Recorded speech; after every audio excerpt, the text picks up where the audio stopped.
Become a member, sign in, and start streaming today. Time for a very favorite part of the show, Disgrace of the Week. As always, Ms. Calhoun, please start us off. I mentioned him earlier. Steve House, the Republican candidate running against Jason Crow, just had an op-ed in the Denver Post about what a bed of roses the ICE facility district is in Aurora, despite the amount of COVID cases they have there. But even worse, in the first line of that op-ed, he referenced a victim of violence without contacting her, without getting her share of the facts. She has a letter in the Post today, and it's worth looking at. Eric. We had an attempted, thankfully only attempted, armed insurrection in the state of Michigan this week. And the president, instead of trying to tamp this thing down, continues to ratchet it up by giving these people both tacit and implicit encouragement instead of speaking of the outrage that it is. No words. Krista, we go to you next. So another gender reveal party gone wrong. In Jefferson County, they're finding litter from these stupid gender reveal parties.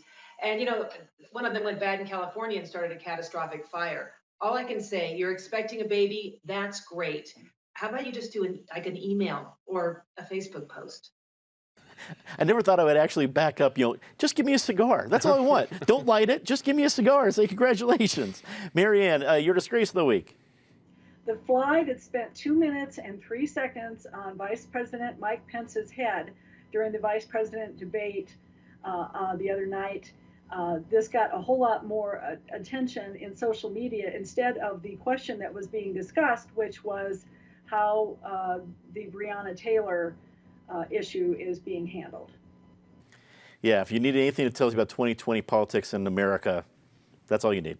Time to say something nice about somebody rather quickly. Patty. If you go to downtown Denver, Larimer Square, Civic Center Park, there's so many great events going on. It is not all decay.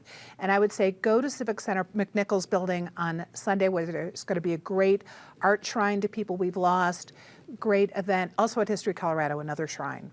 Eric. Happy birthday this week to Charlie Burrell.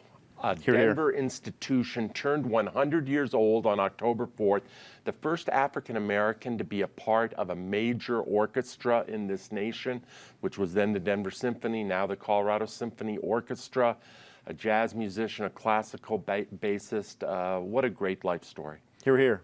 Krista. My hat's off to the nursing home residents who staged their own protest against the lockdown that they're under. We haven't given a thought to what it's like to be alone, to be isolated, perhaps with a physical condition or dementia. Instead, we need to let people, even at advanced age, make some choices about what they want. As these folks said, perhaps it's better to die from COVID than to die of loneliness. Marianne, we go to you. Former House Assistant Minority Leader Cole Wist, who this week announced he was joining the steering committee for Republicans and Independents for Biden. And in my conversation with him for Colorado Politics, the two things that he wanted is to see a restoration of integrity and to the White House and no more chaos. And the other issue is that he would love to see less divisiveness in our political discourse, which I think we can all agree on. Well, I'm going to say something nice about someone we see around here. Two people. Michael Fields, congratulations on your new daughter, the birth of your new daughter this week, and the fact that when you posted on Twitter, Scott Wasserman, a guy that you battle with quite often on policy, liked it. Scott Wasserman and Michael Fields are a great example of two people who can disagree vehemently over politics, but actually agree over the good things about life, and that was a really cool example.